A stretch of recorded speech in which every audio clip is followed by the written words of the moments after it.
తప్పకుండా మా సంఘము తరఫున సంపూర్ణ మద్దతు ప్రకటిస్తా ఉన్నాం. అదేవిధంగా క్రియాశీలకంగా కూడా దీంట్లో పనిచేస్తామని చెప్పి ఈ సందర్భంగా తెలియజేస్తా ఉన్నాం. ఈరోజు ఈ ఉద్యమం చాలా అవసరం. ఎందుకంటే ఒకటే ఒక నిమిషం కాబట్టి 2 సెకండ్ల ఒక విషయం చెప్తాం. మా దగ్గర ఒక కోమటాయన జగన్నాథ్ గుప్తా అని దుకాణం ఉండే, నెలంతా సరుకులు ఇస్తుండే, జీతం నాడు తీసుకుంటుండే. అంతకుముందు మా నాయన చెప్తుండే పంటకి ఇచ్చేటోళ్ళు బిడ్డ అని చెప్తుండే. పంట కోసినాడు ధాన్యం ఇస్తే సరుకులన్నీ కూడా 6 నెలల వరకు ఫ్రీగా ఇస్తుండే అని చెప్తా ఉండే. అలాంటి ప్రేమ భావాలు ఉండే. పిల్లలకు ఏమైనా కావాలి అంటే బుక్స్ కానీ ఇవి కానీ అవి కానీ ఉద్ధరించేటోడు.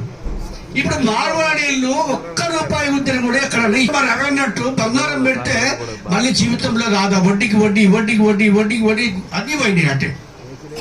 కాబట్టి ఈరోజు అన్ని రంగాల్లో ముందు వాళ్ళు ఇప్పుడు మన బండి సంజయ్ అంటే ఉంటే చాలా బాధ కలిగించింది మాకు. ఏమంటాడంటే ఆయన హిందూ సమాజాన్ని హిందూ ధర్మాన్ని కాపాడుతున్నాడు. మరి మేమేమల్ని కాపాడుతున్నామై? మేమేమి రోహింగ్యాలవా, ఐఎస్ఐ తీవ్రవాదులవా, లేదా ముస్లింలవా, క్రిస్టియన్లవా? మేము మొట్టమొదటి హిందువులం మేమే. ఈ సమాజం హిందువుల సమాజమే. మేము వేరే రాము. మమ్మల్ని అందరూ చేసుకుంటావు, నువ్వు వాళ్ళని చూసుకుంటావా? ఒకసారి నువ్వు ఆలోచించుకో. మా ఓట్లు కావాలన్నా వాళ్ళ ఓట్లు కావాలని నువ్వు ఆలోచించుకో. అంతేగాని నువ్వు ఇష్టానుసారంగా ఆమె ఒకటి, మాధవలత గారు ఒకటి, వీళ్ళందరూ కూడా మాట్లాడుతున్నారు. దాన్ని తీవ్రంగా ఈ సభ ఖండిస్తూ ఉంది.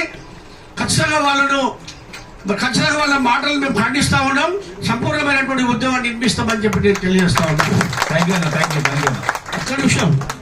ఒక్కడే నిమిషం ఐక్యం కావాలి. అన్ని జిల్లాల కమిటీలు ఏర్పడాలి. రాష్ట్ర కమిటీ కూడా త్వరలోనే ఏర్పడాలి. ఓన్లీ సంఘం ఆవిర్భావం కాబట్టి మనమందరం కూడా ప్రతి జిల్లాకు కమిటీని వేసుకొని ఆ జిల్లా అధ్యక్షులతో కన్వీనర్లతో ఒక సమావేశం పెట్టుకొని త్వరలో కూడా ఏర్పాటు చేయాలని చెప్పి సందర్భంగా నేను సూచనలు చేస్తూ ఈ సంఘంలో సంపూర్ణంగా మేము పాల్గొంటాం, క్రియాశీలకంగా పనిచేస్తామని చెప్పి కూడా ఈ సందర్భంగా తెలియజేస్తూ సెలవు చెప్తాను.